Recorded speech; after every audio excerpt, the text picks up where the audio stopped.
Hi everyone, it's a review video this time, and I have just finished Once Upon a Tower by Eloisa James. This is part of the Happy Ever After series. They are standalone books though, and this is the first one I've ever read of them, although it's about the fifth one in the series, so, you know. The fact though that it was the first one I'd read, I didn't feel like I'd missed anything out, having not read all the previous books in it, so you could pick these up in pretty much any order you wanted and read them. It's billed as a Regency retelling of Rapunzel, and yes, there is certainly elements of Rapunzel in this. There are also a lot of references to Romeo and Juliet in this, because obviously Shakespeare's quite big at this point. It's down as a historical romance. Now, most people have this idea that historical romance is about a big romantic story set within a particular point in history. Yes, there is romance in this book. There is also a lot of things that come with romance that you wouldn't normally expect to find within a romance book.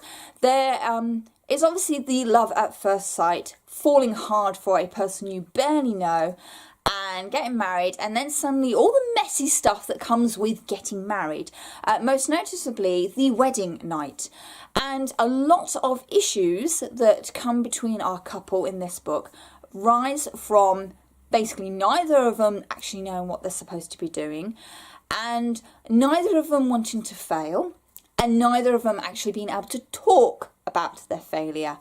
And it's quite interesting seeing how that drives the romance and the story, rather than, oh, swoon, oh, sigh.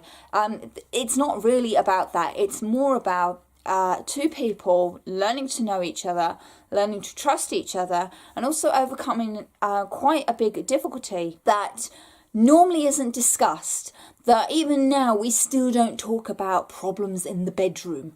It's still all hush-hush. And to actually read it in a historical novel of all places, it's quite refreshing. And I have to say, I liked it.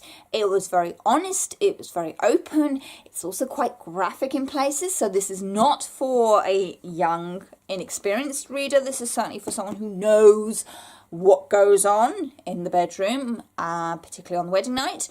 And I really enjoyed it. Now, I know a lot of people pick this up expecting the historical romance style. I'm a little bit shocked to find how realistic it was.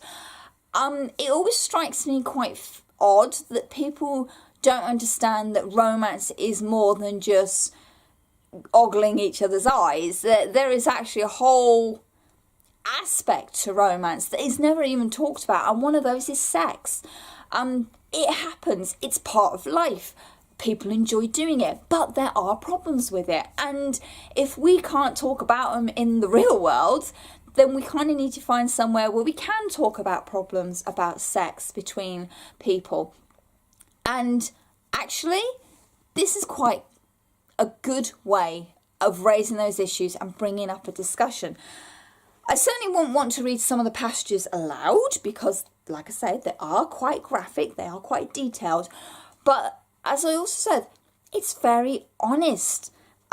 Most people could probably identify with some of the stuff that goes on in this book.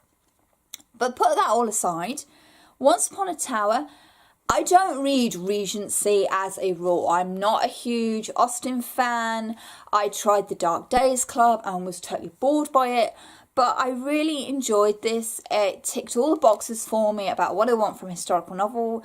The fact that some of the action moves to Scotland, which is like, yay, I'm happy with that, you know, any day.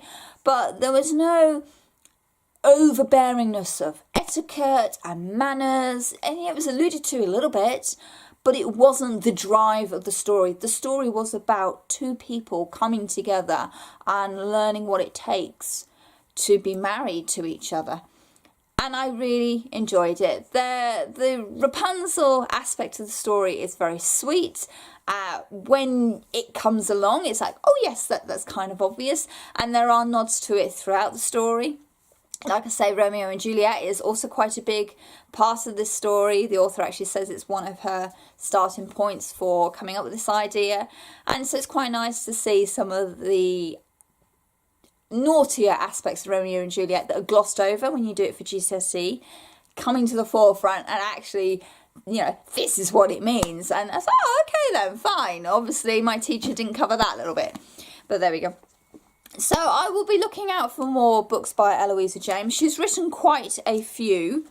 So I'm going to go with the grounds that historical romance kind of is her thing.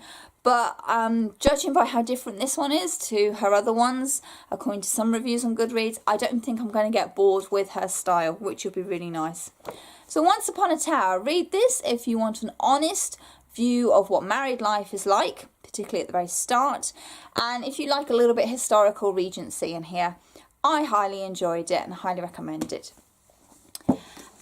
As always, please leave comments down below if you've read this book or any books from the series. Let me know which one I should go and check out next. All my social media links are down in the description box. You can find me on Goodreads, Instagram and Twitter.